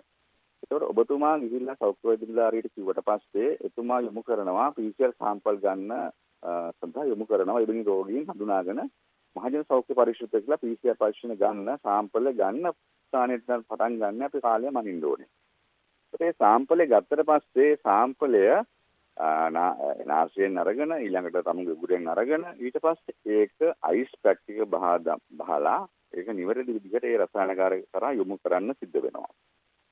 ඊට පස්සේ රසායනකාරයේදී මේ PCR පරීක්ෂණ කියන ක්‍රියාවලිය ප්‍රොසෙස් එකක්. ඒ ක්‍රියාවලියේදී අපි ඒ වෛරසයේ RNA එක අයින් කරලා ඒ RNA එක අනුව වෛරසය අපි ගුණනය කරන විදිය පරීක්ෂණයක් කරලා රෝගය බැලඳිලාද නැද්ද කියලා තීරණය කරලා නැවත ඒ පරීක්ෂණය නැවත ඒ රෝගියාට එහෙම නැත්නම් ඒ සෞඛ්‍ය වෛද්‍ය නිලධාරී කාර්යාලයට ලබා දෙනවා. ඒත් අපි දන්නවා මේ වගේ ක්‍රියාවලියක මේක ක්ෂණික ප්‍රතිදේහ පරීක්ෂණයක් වගේ විනාඩි 20න් කරන්න බෑ. පැහැදිලි. මොකද ක්ෂණික ප්‍රතිදේහ පරීක්ෂණයක් කියන්නේ ඒ වෙලෙම ගියා ඒ වෙලෙම දැම්ම ටෙස්ට් එක අරගෙන ඒ වෙලෙම දාන පරීක්ෂණයක්. ඒක ක්ෂණික පරීක්ෂණයක් කරන්න පුළුවන් විනාඩි 20කින් 30කින් දෙන්න පුළුවන්. රැපිඩ් ඇන්ටිජන් ටෙස්ට් එකක්. නමුත් PCR පරීක්ෂණයක් කියන්නේ සාම්පලයක් කලෙක්ට් කරලා ඒ කලෙක්ට් කරන ප්‍රස්ථානකට යොමු කරලා ප්‍රතිඵලය නැවත ආපහු රෝගියාට ලැබීමේදී යම්කිසි කාල සීමාවක් ගත වෙනවා. ඒ කාල සීමාව සාමාන්‍යයෙන් ඒ මුළු කාල සීමාවම තීරණය වෙන්නේ ඒ සාම්පලය නිවැරදිව ලැබෙනවද ඊට පස්සේ කරන කාල සීමාව අපි කියන ටර්න් අරවුන්ඩ් ටයිම් කියලා නේද? ඒක අවම වශයෙන් පැය 20ක් විතර ගත වෙන්න පුළුවන්. ඊට වැඩි වෙන්නත් සමහරට පුළුවන්. නමුත් ඒක කිසිම ගැටලුවක් නැහැ. මොකද PCR පරීක්ෂණය කරාට පස්සේ මේ සැකසහිත රෝගියා සමුන්ගේ කාර්යභාරය වෙනවා නම් රෝගියා අයින් වෙන්න ඕනේ. සමාජයෙන් අයින් වෙලා ඉන්න ඕනේ තමුන්ට ප්‍රතිඵල ලැබෙනකන්. ඔබතුමාට මේ PCR පරීක්ෂණය කරලා ඔබතුමා දැනගන්නවා මට සැකයක් තියෙනවා. ඒ නිසා මම PCR පරීක්ෂණය ගන්නෙ. මට අවදානමක් තිබෙනවා මේ රෝගේ තියෙනවද නැද්ද කියලා. මගේ පරීක්ෂණ එනකම් මම වෙන් වෙලා ඉන්න ඕනේ. ඉන්නේ අන්නේ කාරණාව ජනතාව ඉතාම දැනගන්න ඕනේ. ඒ වගේම අපේ සියලුම රෝහල් වල වෙනම අයිසොලේෂන් වෙනම තියෙන රූම්ස් තියෙනවා. ඒවා PCR ගත්තට පස්සේ ඒ රෝගීන් අපි රඳව ගන්නවා. අර ප්‍රතිඵල එනකන් රඳව ගන්නවා. රඳවගෙන ඉඳලා තමයි අපි PCR එක කරාට පස්සේ තමයි රෝගියා විශේෂයෙන්ම නැවත රෝගියා වැළඳිලා නැද්ද කියලා තීරණය කරලා වැළඳුනොත් අනිවාර්යයෙන්ම රෝගියා විශේෂයෙන් සකස් කරපු විශේෂ වාට්ටු තියෙන ලංකාවේ ඒ වාට්ටු ඇතුළත් කරලා ඒගොල්ලෝ දින 14 කාලය තුළ ඒගොල්ලන්ට අවශ්‍ය ප්‍රතිකාර ලබා දෙනවා. හොඳයි බොහොම ස්තුතියි අපි සම්බන්ධ කරගත්තේ රසායනාගාර සේවා නියෝජ්‍ය අධ්‍යක්ෂ ජෙනරාල් විශේෂඥ වෛද්‍ය සුදත් ධර්මරත්න මහත්මයා. බොහොම ස්තුතියි ඔබතුමන්ට. දැන් විශේෂඥ වෛද්‍ය දීප ගමගේ මහත්මිය දැන් මේ PCR පරීක්ෂණ සංඛ්‍යාව අපි 3000 ඉඳන් 10000 15000ක් වෙනකම් වැඩි කරගෙන තිබෙනවා. තවදුරටත් මේ අපේ රෝගීන් වාර්තා වීමත් එක්ක සමාජයේ යම්කිසි කතිකාවක් තිබෙනවා මේක තවදුරටත් වැඩි කරන්න පුළුවන් නම් හොඳයි කියලා. කොහොමද මේකේ තත්ත්වය? දැන් අපි මුලින්ම PCR පරීක්ෂණ 2000 3000ක් කරනකොට වාර්තා වෙච්ච සංඛ්‍යාව අපි මේක ප්‍රතිශතයක් විදිහට ගත්තොත් ඒ ප්‍රමාණය සහ අද 15000ක් 16000ක් කරනකොට ඒ ලැබෙන රෝගීන් ප්‍රමාණය අතර යම්කිසි වෙනසක් තිබෙනවද? වැඩිවීමක් තිබෙනවද? කොහොමද මේ කාරණාව අපි පැහැදිලි කරගන්නේ? ඔව් අපිට දැන් කොච්චර ප්‍රමාණයකින් තව වැඩි කරන්න ඕනද කියන එක අපි කියනනේ රැෂනල් ටෙස්ටිං එකක්. ඒ කියන්නේ මේ අපිට තීරණය කරන්න ඕන අර ඔබ කිව්වා වගේ කොච්චර ප්‍රමාණයක් අපි හඳුනා ගන්නවාද කියන එක මත සහ හඳුනා ගැනීමට තව කොච්චර ප්‍රමාණයක් වැඩි කළ යුතුද කියන එක. දැන් අර සුදත් ධර්මරත්න වෛද්‍යතුමා කිව්වා වගේ මුලින් තිබුණ 3000 ගානට ඒ කියන්නේ අපි අර මිනුවන්ගොඩ පොකුර හඳුනා ගන්නට පෙර තිබුණු ප්‍රමාණය ඉතා ඉක්මනින් වැඩි කරගෙන ගියා. මේ රෝගීන් අපි වැඩිපුර හඳුනා ගන්න අවස්ථාවේදී කරලා දැන් 15000ක් 16000ක් පමණ ප්‍රමාණයක් දිනකට කරනවා. අපිට මෙපමණ ප්‍රමාණයක් කරද්දිත් රෝගීන් වාර්තා වෙන්නේ අපි කියන්නේ 100ක් පරීක්ෂණ කරොත් 5කටත් අඩු ප්‍රමාණයක්. ඒ කියන්නේ 3ක් 4ක පමණ ප්‍රමාණයක් තමයි හඳුනාගන්නේ. ඒතකොට කොපමණ සංඛ්‍යාවක් වැඩි කරත් අපි තවම 5% සීමාව, ඒ කියන්නේ 3ක 4ක සීමාව පහු කරලා උඩට ගිහිල්ලා නැහැ. දැන් අපි සංසන්දනාත්මකව අනිත් රටවල් දිහා බැලුවොත් මේ වගේ රටවල් තව තියෙනවා සිංගප්පූරුව, දකුණු කොරියාව, ඊශ්‍රායලය. ඒවත් මේ අපේ වගේම තමයි කොපමණ පරීක්ෂණ සංඛ්‍යාව වැඩි කරත් එකම ප්‍රමාණයක රෝගීන් වාර්තා වීම දැකපු රටවල්. එතකොට ඉතාමත් මෑතකදී තමයි ඊශ්‍රායලයේ ටික ටික වැඩි වෙන්න පටන් ගත්තේ. එතකොට අපි මේ සංඛ්‍යාව සංසන්දනාත්මකව බැලුවොත් මේ එක්සත් රාජධානිය, ඇමරිකා එක්සත් ජනපදය සහ කැනඩාව ඔවුන්ගේ පරීක්ෂණ මට්ටම තියෙන ප්‍රමාණයත් එක්ක රෝගීන් වාර්තා වීම එන්න වැඩි වෙලා තියෙනවා. අපි වැඩි වෙන ශීඝ්‍රතාවය බැලුවොත් ඔවුන්ගේ වැඩි වේගෙන යනවා. ඒකෙන් තේරුම් ගන්න පුළුවන් වෙන්නේ රෝගීන් වාර්තා වෙනවා වැඩි වෙනවා කියන එකෙන් හඳුනා ගන්න ප්‍රමාණය වැඩි වෙනවා කියන්නේ තව තවත් පරීක්ෂණ ප්‍රමාණය වැඩි කළ යුතුයි කියන එක. ඒ කියන්නේ ඔවුන්ගේ 100ක් පරීක්ෂා කරාම 5ක් අද හම්බ වෙනවා නම් හෙටේ ප්‍රමාණය 6ක් 7ක් වෙනවා. ඔවුන්ගේ දැනට 10ක් ඉක්මවලා ගිහිල්ලා තියෙනවා. එතකොට 15කට ඒ කියන්නේ මේක වැඩි හඳුනා ගන්න ශීඝ්‍රතාවය වැඩි වෙනවා නම් තව පරීක්ෂණ ප්‍රමාණය වැඩි කළ යුතුයි. තව රෝගීන් සිටිය හැකියි. අපේ තත්ත්වය හොඳයි කියන්නේ අයියෝ ඔබතුමිය. දැන් අපි කොච්චරම මේ ප්‍රමාණය වැඩි කරත් අපේ එකම ප්‍රමාණයක තමයි රෝගීන් වාර්තා වීම දකින්නේ. ඒ වැඩි වෙන ශීඝ්‍රතාවයකින් උඩට නගිනවා අපි දකින්නේ නැහැ. ඒ කියන්නේ ඒ වගේම තමයි තව නිර්ණායකයක් තියෙනවා. ලෝක සෞඛ්‍ය සංවිධානයේ නිර්ණායකයක් තියෙනවා. ඔවුන් කියනවා 10 දෙනෙක් රෝගීන් අපි නැහැ කියලා කියන්න පුළුවන් නම් පරීක්ෂණ වලට ලක් කරලා අපි එක රෝගියෙක් හඳුනා ගන්න අවස්ථාවක් වෙන විට තව 10ක් නැහැ කියන්න පුළුවන් නම් ඒ රටක ඒ සෑම රෝගියෙක්ම හඳුනා ගන්න ඒ කරන ප්‍රමාණය ප්‍රමාණවත්, පරීක්ෂණ ප්‍රමාණය ප්‍රමාණවත් කියලා. ඒතර අපේ රටේ බැලුවොත් අපි දිගටම අපි 20කටත් වැඩි ප්‍රමාණයක. ඒතර අද දවස වෙනකොට 26ක් නැහැ කියනකොට තමයි අපි එක රෝගියෙක් හඳුනාගන්නේ. ඒ කියන්නේ පරීක්ෂණ කරන ප්‍රමාණය බැලුවොත්. එතකොට අපේ රට හඳුනාගෙන තියෙන්නේ ඒ පරීක්ෂණ ප්‍රමාණයේ අපේ සිටින ජනගහණයට, අපේ සිටින රෝගීන් ප්‍රමාණයට, රෝගය පැතිරීමේ ශීඝ්‍රතාවය බලනකොට අපේ කරන පරීක්ෂණ ප්‍රමාණය දැනට ප්‍රමාණවත්. ඉතින් මේ ප්‍රමාණය පවත්වා ගන්න අපි පරීක්ෂණාගාරයේ ඒ ප්‍රමාණයෙන් තවත් දියුණු කරගෙන තවත් මේ අපේ කාර්යක්ෂමතාවය වැඩි කරගෙන මේ ප්‍රමාණය පවත්වා ගන්න තමයි දැන් කටයුතු කරගෙන යන්නේ. ඉතින් අපි තවදුරටත් අපි දැන් මේකටත් ලොකු යෙදමක් දරලානේ කරන්නේ. එතකොට තියෙන සියලුම සම්පත් මේ සඳහා යෙදුවා කියලා තව තවත් රෝගීන් වැඩිපුර වාර්තා වෙයි කියලා මේ නිර්ණායකයන් එක්ක තමයි අපි බලන්න ඕන අනිත් රටවල් එක්ක සංසන්දනය කරලා. එතකොට මේ කරන ප්‍රමාණය දැනට ප්‍රමාණවත් දැනට තියෙන රෝගීන් හඳුනා ගන්න. එතකොට අපි කියනවානේ 100ක් කරනකොට කී දෙනෙක් නැහැ කියනවාද 95%ක්ම අපි නැහැ කියලා අයින් කරනවා. එතකොට 105%කටත් අඩු ප්‍රමාණයක් තමයි අපිට රෝගීන් කියලා හඳුනා ගන්න. සා මේ නිර්ණායක දෙකත් එක්ක බලනකොට දැනට රටේ සිදු කරන පරීක්ෂණ ප්‍රමාණවත් ඒ වගේම තමයි අපි මේ පරීක්ෂණ කරනකොට ක්‍රමානුකූල ක්‍රමවේදයකට තමයි කරන්නේ.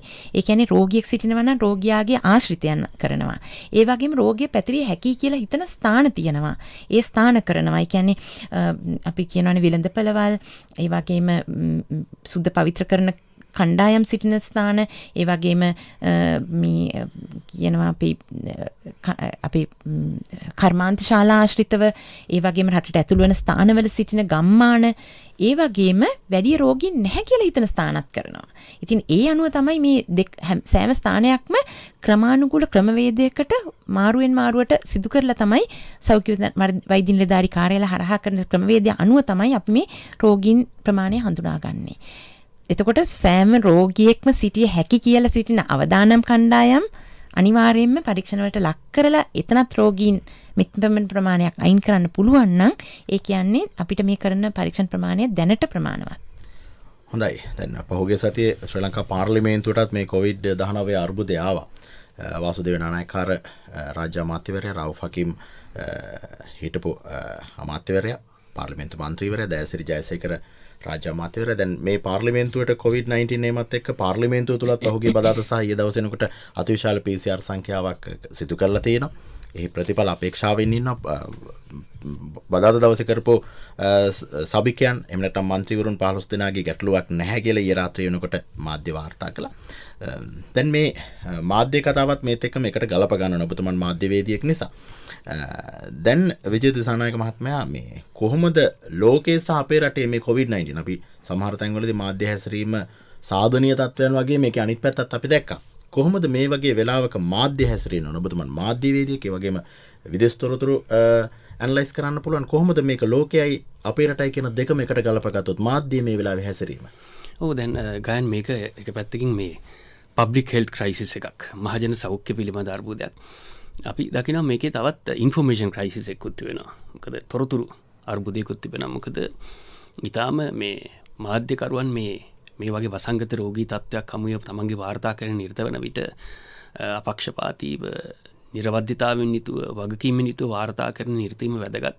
මොකද එක පැත්තකින් මේ රෝගය අර භෞතිකව රෝගේ ව්‍යාප්ත වෙනවා වගේම මේක ඩිජිටලි මේක අර වෛරල් එකක් හැටියට ජනතාව අතර වැරදි අසත්‍ය තොරතුරු ප්‍රචාර වීම අවදානමක් තිබෙනවා. විශේෂයෙන්ම අපි බැලුවොත් එහෙම මේ රෝගී තත්ත්වය මුල් කරගෙන අපි දැක්කා ඇතැම් රටවල මේ වගකීමකින් තොරව මාධ්‍ය සිදු කරන වාර්තාකරණය නිසා මේ රෝගයේ තත්ත්වය තවත් ව්‍යාප්ත වීම අවදානමක් තිබෙනවා. ඉතින් මේ නිසා විශේෂයෙන්ම දැන් අපි මේ ඔය සමාජමය මාධ්‍ය ඔස්සේ ඕන කෙනෙකුට ඕන ප්‍රවෘත්තියක් පළ කරන්නට පුළුවන්. ඉතින් මේ නිසා ප්‍රධාන ධාරාවේ මාධ්‍යවලට විශේෂ වගකීමක් තිබෙනවා. මේ රෝගයේ තත්ත්වය පිළිබඳව නිසි ලෙස ජනතාව දැනුවත් කිරීමට. දැන් අපි දැක්ක මේ පුවත්පතක තිබෙනවා ගයන් මේ පුතාට කොරෝනා හැදුනයි මව ජීවිතය හැරයයි කියලා. මේවා මේ ඇත්තටම එක පැත්තකින් මේවා පුවත්පත්වල පළ නොවිය යුතු දේවල් සහ අපිට පැහැදිලිවම මාධ්‍යකරුවන් හැටියට අපේ වගකීම අපි පැහැර හැරලා තියෙන බවක් තියෙනවා. මොකද මේ PCR එකක් කියන්නේ මොකක්ද කියන එක පිළිබඳව ජනතාව දැනුවත් කිරීම සෞඛ්‍ය අංශවල විතරක් නෙමෙයි. මාධ්‍යවලට විශාල වගකීමක් පැවරෙනවා මේ මහජන සෞඛ්‍ය අර්බුදයකදී. මේ වගේ අවස්ථාවකදී ජනතාව දැනුවත් කිරීම සඳහා මාධ්‍ය මීට වඩා වගකීමෙන් යුතුව ක්‍රියා කළ යුතුයි කියන එක මම හිතනවා. මේ අපි පොදුවේ ගත්තොත් මේක අපේ රටටත් පොදුයි, එයින් පිටතත් පොදුයි. සැබෑලෙසම දැන් මේක ගත්තොත් විජය දිසානායක මහත්මයා දැන් මාධ්‍ය ඇත්තටම ඔය වගේ ප්‍රවෘත්ති වාර්තා නොකර ඉඳීම සමහරවිට මේ COVID-19 ටෙස්ට් එක කළා පොසිටිව් වුණාම ඒ මිනිස්සයා මහා අපරාධකාරයෙක් විදිහට ගිහිල්ලා සලකලා කැමරාව අල්ලගෙන ඒ මිනිස්සයා අර ගිලන් රථයට නගිනකන් කැමරාව අල්ලන් ඒක තමන්ගේ නාලිකාවේ ප්‍රචාරය කරන තැනට විකාශය කරන තැනකට පත්වීම නොවෙනවා නම් හොඳයි. මොකද මහා අපරාධකාරයෙක් විදිහට ගම සමහරලාට ගමේ මිනිස්සු බලන මේ මොකද්ද මේ වෙන්නේ කියලා channel කිහිපයක මාධ්‍යවේදීන් ගිහිල්ලා කැමරා අටවගෙන ඒ මිනිස්සයා අර ගිහිල්ලා නගින එක පෙන්නලා මම දන්නේ නැහැ ඒකේ මොකද්ද වෙන්නේ කියලා. දෙවෙනි එක වෛද්‍යතුමනි මේ නිරෝධායනය වෙන ගෙදරක් කියලා මේ අර ස්ටිකර් එක ගිහිල්ලා ඇලවුවම ඒ ගේ ඉස්සරහින් යන්නේ නැහැ පාරේ එහා පැත්තට පැනලා තමයි යන්නේ. නිරෝධායනය වෙන ගෙදරකින් එහෙම ඇදෙන්න බෑ. ඒ නිසා අපි මේ වගකීම් තියෙන්නේ විජය දිසානායක මහත්මයාගේ වගේ මාධ්‍යයට. අපි කතාව ඉස්සරහට යන අතර වාරේ විජය දිසානායක මහත්මයා මට මේ ලෝකේ තත්ත්වය අරගෙන තමයි වෛද්‍යතුමිය ගාවට යන්න ඕනේ. දැන් මේ පිළිබඳව විවිධ දේවල් අත්දැක බැලීම් කරනවා. අපි අපේ රටේ සමහරලාවට විවිධ පැණි ගැන කතා කරා, විවිධ දේශීය ඖෂධ ගැන කතා කරා. ඒ අතරේ ලෝකයේ මේ පිළිබඳව විවිධ එන්නත් වර්ග අත්දැක බැලීම් කරගෙන යනවා. කොහොමද ලෝකයේ මේ වෙනට COVID-19 සඳහා එන්නත් වර්ග අත්දැක බැලීම් කොහොමද ඒවයි සාර්ථකත්වයන් කොහොමද ලෝකේ තත්ත්වය? ඔව් දැන් ලෝක සෞඛ්‍ය සංවිධානයෙන් ප්‍රකාශ කරලා තිබුණා මේ එන්නත් වෛද්‍යතුමනි මම නිවැරදි නම් කියන්නේ මේ වැරදි නම් කියන්නේ මේ 200ක් පමණ අත්දැක බැලීම් සිදු කරලා තිබුණා. ඇත්තටම මේ දැන් අපි 2020 වසරේ ප්‍රධානම ප්‍රවෘත්ති බවට පත් වෙන මේ COVID-19 මේ රෝගයේ ව්‍යාප්තියට සමාන්තරව වෛද්‍ය විද්‍යාත්මකව මේ රෝගයට මුහුණ දීම සඳහා ප්‍රතිකර්මවලට සෞඛ්‍ය ප්‍රජාව උත්සුක වුණා. ඒක සැබවින් මගයි කළ යුතුයි. මොකද වසරක් වගේ කෙටි කාල සීමාවක් ඇතුළත මේ වගේ වසංගත රෝගී තත්ත්වයට එන්නත් කිහිපයක් සොයා ගැනීම. අපි දන්නවා Pfizer, BioNTech, ඊට පස්සේ Moderna, ඊළඟට Oxford, චීනයේ අනෙක් අතට රුසියාව වගේ රටවල එන්නත් ගණනාවක් දැන් භාවිතයට ඇවිල්ලා තිබෙනවා. ඉතින් අර අලුත් අර ප්‍රභේද එනකොට මේ රෝගයට මුහුණ දීම සඳහා එන්නත්වල වෙනසක් සිදු කළ යුතුද මේ කාරණේත් අද යුරෝපා සංගමය තුල කතා බහක් ඇති වෙලා තිබෙනවා. කොහොම වුණත් වෛද්‍ය විද්‍යාත්මකව මේ රෝගයට ලබා දුන්න ප්‍රතිචාරය මම හිතන්නේ බොහොම ප්‍රශංසනීයයි. නමුත් දැන් ඊළඟ කාරණේ තමයි එන්නතක් නිපදවූ පමණින් මේ රෝගය පාලනය කිරීමේ හැකියාවක් නැහැ. එන්නත් කරණය පිළිබඳව ජනතාව දැනුවත් කර යුතුයි. මොකද සමහරු දැන් සාමාන්‍යයෙන් එක හොඳ ප්‍රවණතාවක් තිබෙනවා. 70%ක් විතර ලෝකයේ ජනතාව මෑතක අධ්‍යයනකින් හෙළිවෙලා තිබෙනවා. එන්නතක් ලබා ගන්නට කැමතිවලු. මොකද මේ එන්නත් පිළිබඳ විවිධ මිත්‍යාවන් තිබෙනවා. මේ එන්නත් ඇතුලේ මොනවද තියෙනවද?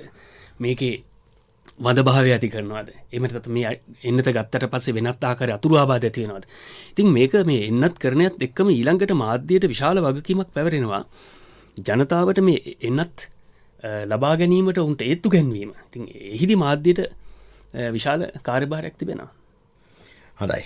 සැබෑලෙසම මාධ්‍ය අතිවිශාල කාර්යභාරයක පසුපස ඉන්න කෙනා. මාධ්‍ය තමන්ගේ වගකීම වෙන අවස්ථාවල වගේම මේ වෙලාවෙත් නිවැරදිව කරන්න ඕනේ. දැන් විශේෂඥ වෛද්‍ය දීපා ගමගේ මහත්මිය කොහොමද දැන් අපි ලෝකේ තත්ත්වය පිළිබඳව විජය දිසානායක මහත්මයා යම් තරමකට පැහැදිලි කළා.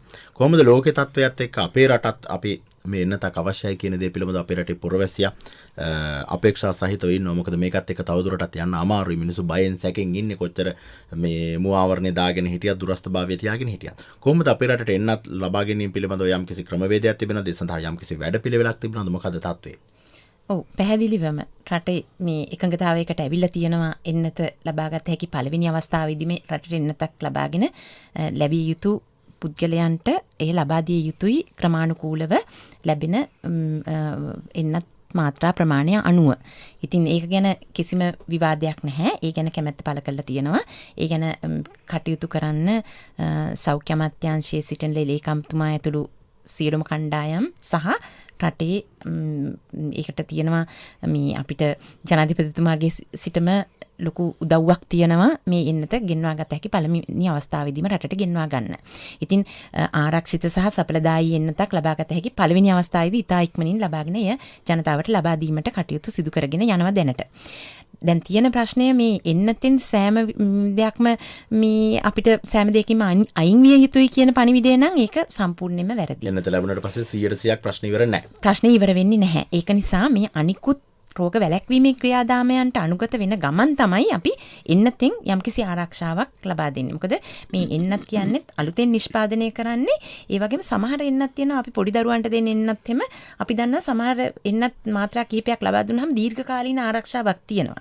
නමුත් මේ එන්නත ගැන අපි තවම ඒ ගැන පැහැදිලි අවබෝධයක් නැහැ. මොකද මේ ඉතා ඉක්මනින් නිෂ්පාදනය කරලා මේ ලෝකයට එන්නත් නිකුත් කරනකොට තියෙන පණිවිඩය තමයි දැනට තියෙන පණිවිඩය මේ වසරක පමණ කාලයකට තමයි ආරක්ෂාවක් දෙන්නේ. ඒතකොට ඊළඟ වසරේදී නැවතත් ලබා දිය යුතුයි. හැබැයි මේවා වෙනස් විය හැකි කාරණා. අපි දන්නේ නැහැ තවම අපි නෙමෙයි මේ නිෂ්පාදිත ආයතනත් තවම නිවැරදිවම කියන්න පුළුවන් කමක් නැහැ. මොකද මේවා අලුතෙන් නව නිෂ්පාදන විදිහට තමයි මේ එන්නත් ලෝකයට එන්නේ. ඉතින් අපි ජනතාව හිතනවා නම් එන්නතා පමණින් අපිට සෑම දෙයක් මේ වැලකිලා අපිට මේ එන්නතෙන් විතරක් ආරක්ෂාව ලැබෙයි කියලා ඒ පණිවිඩය නම් සම්පූර්ණයෙන්ම වැරදි.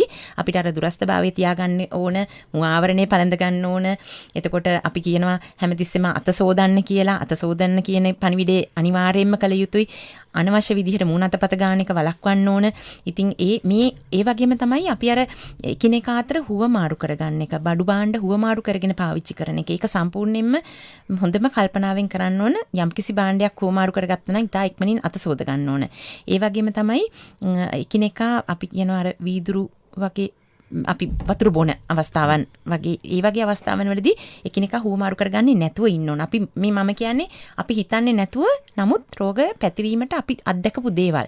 ඒ වගේම තමයි ඉතින් අනවශ්‍ය විදිහට උත්සව සංഭാෂණ තියෙන එක. මේ වගේ කාල පරාසයක අපි හිතනවා ඒ වගේ දේවල් නැති උනායි කියලා අපිට අර මම ඉස්සෙල්ලා කිව්වනේ අර රැකියාව නැති වුණොත් පුද්ගලයෙකුට ප්‍රශ්නයක්. ඉතින් අපිට උත්සවයක් තිබ්බේ නැහැ කියලා මේ ජීවිතේ ලොකුම ප්‍රශ්නයක් වෙන්නේ නැහැ. ඉතින් සමාජීය කටයුත්තක් තව ටික දුරක් අපි තව ටිකක් ප්‍රමාද කරයි කියලා. මොකද රෝගේ වැළැක්වෙන එක රටට තමන්ටත් තමන්ගේ පවුලටත් රටටත් තමන්ගේ දෙමව්පියන් ආරක්ෂා කරගන්න විශේෂයෙන්ම ඉතාමත් වැදගත් වෙන නිසා. ඉතින් මේ එන්නත ගැන කතා කරාම එන්නත ලබා දිය හැකි පළවෙනි අවස්ථාවේදීම ලබා දෙන්න රජය කටයුතු කරගෙන යනවා. සෞඛ්‍ය අමාත්‍යාංශයත් ඒ ගැන මේ ඉතාමත් යහුසුලුව වැඩ කටයුතු කරගෙන යන අවස්ථාවක තමයි අපි දැන් ඉන්නේ. ඉතින් එන්නතේ බලාපොරොත්තුව තියෙන ගමන් අපේ අනිකුත් සෞඛ්‍ය ආරක්ෂණ ක්‍රමවේදයන්ට අනුගත විය යුතුමයි. හොඳයි අපි අවසන් විනාඩි 5ක කාලේ ඉන්නේ වෛද්‍යතුමිය මට බොහොම කෙටියෙන් කියන්න. දැන් පාසල් ආරම්භ වුණා පහුගිය සතියේ කොළඹින් බස්නාහිරින් පිටපළාත්වල. හෙට දහම් පාසල් ආරම්භ වෙනවා බස්නාහිරින් පිටපළාත්වල. හුදකලා ප්‍රදේශ හැරුණු තැන්වල. දරුවෝ මේ පුංචි දරුවෝ ටිකක් ඉන්නේ. සමහරලාවට පාසල් පද්ධතිය තුළ 1 සහ 5 පන්ති දක්වා පුංචි දරුවෝත් ඉන්නවා. කොහොමද මේ දරුවෝ හැසිරෙන්න ඕනේ? දෙමව්පියන්ගේ වගකීම මොකක්ද මේ වගේ වෙලාවක? දැන් අපි දරුවන්ටත් මේ කියන පණිවිඩ ඔක්කොම යන්නේ දරුවන්ටත් එක්ක. මම හිතනවා දරුවෝ අර වැඩිහිටියන්ටත් වඩා හොඳට මේ දේවල් ග්‍රහණය කරගන්න පුළුවන් කණ්ඩායමක්. ඒ වගේම තමයි උන්ට ඉක්මනින් අර අනිකුත් වැඩ කටයුතු වලට යෙදෙනකොට අමතක වෙන්න පුළුවන්. ඒක නිසා අපේ දෙමව්පියන්ට හොඳම මේ වගකීමක් ලොකු වගකීමක් තියෙනවා මේ දරුවන්ව අත හොදන්න පුරුදු කරන එක. නිරතුරුවම අත හොදන්න පුරුදු කරන එක. එතකොට තමන්ගේ නිවසේදී සෑම විටම අත සෝදන්න පුරුදු කරොත් නිවසෙන් එළියට යන විට නිවසට එන විට ඒ වගේම යම්කිසි කාර්යයක නියැලුණා නම් තමන් සමග එළියට ගිහිල්ලා එන විට වෙළඳපළට ගොස් පැමිණි විට සෑම විටම අත සෝදන්න පුරුදු කරන්න. එතකොට හැමතිස්සෙම මතක් කරන්න. ඒ වගේම තමයි අර දෙමව්පියන්ගේ වගකීම වගේම පාසලේදී තියෙනවා පාසලේ මේ ගුරුබවතුන්ට වගකීමක් තියෙනවා. මේ දරුවන්ට සෑම විට මේ මතක් කරලා සහ මේ ගැන යෙදුනද කියලා බලන එක. ඒ වගේම මම අර කිව්ව පණිවිඩේ අර මුහුණ අතපත ගන්න එක. කුඩා දරුවන්ට පුරුදුයි මේ අපේ රට කියන්නේ ටිකක් ප්‍රශ්නේ තියෙන රටක් නිසා දහඩිය දානවා. ඉතින් සෑම විටම මේගොල්ලෝ මුහුණ අත ගන්න පුරුදු වෙනවා. ඉතින් ඒක මතක් කරොත් මුහුණ අත ගන්න එපා දැන් අත සෝදගෙන ඉන්න කියලා මම හිතනවා ඒක ලොකු පණිවිඩයක් වෙයි මේ වෛරසය පැතිරෙන එක වළක්වන්න. ඒ වගේම ඉතින් අර බොහෝ දරුවන්ට පුළුවන් මුව ආවරණයක් පළඳින්න. ඒ වගේම තමයි පාසල තුල මම හිතන්නේ දැනටමත් ඒ ගැන ඔවුන්ට උපදෙස් ලබා දීලා තියෙනවා. එකිනෙකා ගැටෙන ක්‍රීඩාවන් මේ කාලය තුල නොකර ඉන්න එක. ඉතින් අනිත් පණිවිඩය තමයි මම අර කිව්ව එකිනෙක අතර හුවමාරු කරගන්න එක. ආහාර සහ මම මේකෙන් කියවෙන්නේ නැහැ ආහාර වලින් බෝ වෙනවා කියලා. නමුත් අපි හිතමු උදාහරණයක් විදිහට දරුවන් ගෙනියන අර සෑන්ඩ්විච් එකක් එකිනෙක මුවට තමන්ගේ ආහාරයට අරගෙන ඒ කෙල ගෑවිලා තව කෙනෙක්ට ගියොත් අනිත් පුද්ගලයාට බෝවීමේ අවදානමක් තියෙනවා. ඉතින් ඒ වගේ තමයි වතුර බෝතලේ හුවමාරු කරගන්න එක. ඉතින් මේවා තමන්ගේ දෙමව්පියන්ගේ වගකීම තමන්ගේ දරුවාට තමන්ගේ ආහාර වේල වතුර බෝතලේ වෙනම දීලා යවන්න. මේ හුවමාරු කර ගැනීමේ පුරුද්ද ටික දවසකට අපි නවත්තමු. නැවතත් අපි මේ වෛරසයෙන් බේරුණාට පසුව අර අපි තියෙනවානේ සුහදත්වය පෙන්වන එක. ඒ නැවතත් අපිට පුළුවන් ඒ තත්ත්වෙන් පවත්වාගෙන යන්න. අමාරුයි තමයි මේක අපේ කම නිසා අපි අර බෙදා හදා ගන්න එක. විජේත සානායක මහත්මයා අවසන් විනාඩි දෙකමාරක් වගේ තියෙන්නේ. බොහොම කෙටියෙන් අහුවා දැන් සංචාරකයන් ගෙන්වීම පිළිබඳව විවිධ කතන්දර තිබෙනවා. සමහර අය මේකට කැමති, සමහර අය අකමැති. හැබැයි සංචාරක ශේෂ්ත්‍රය කියන්නේ අපේ රටේ ආර්ථිකයේ කොඳු නාරටිය වගේ. ලෝකයේත් එක්ක ගත්තොත් අපේ රටයි කොහොමද ගලපගන්නේ? ලෝකේ වෙන රටවල් සංචාරක ව්‍යාපාරය නවත්තගෙන තිබෙනවද මේ වෙන විට?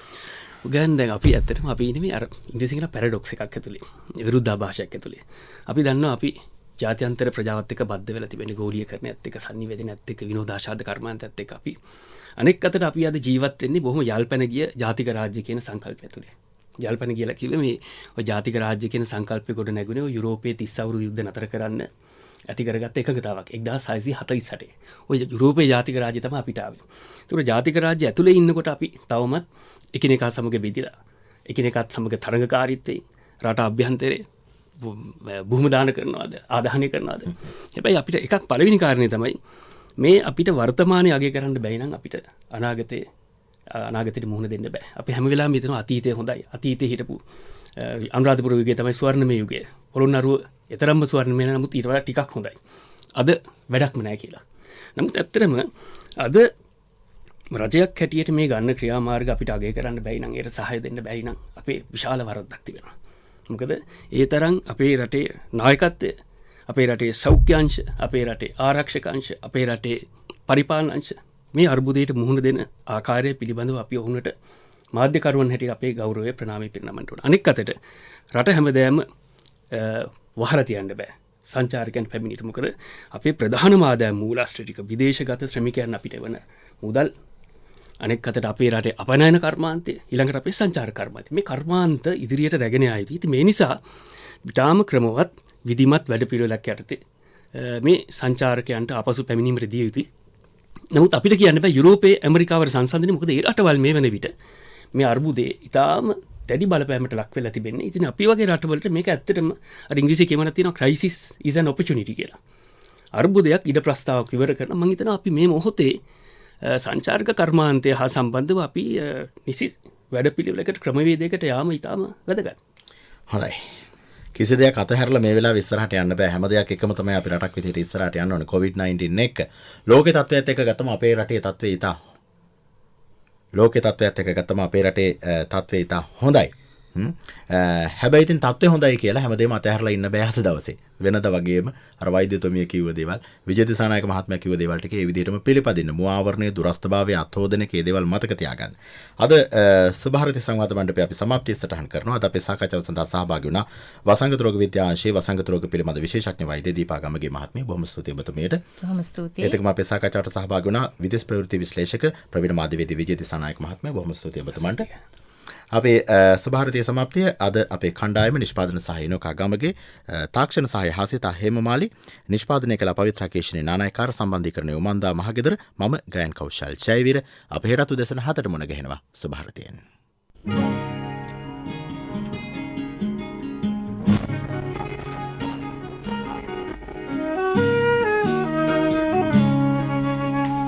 දැනුම ලබා ගමු උදෑසනකසේ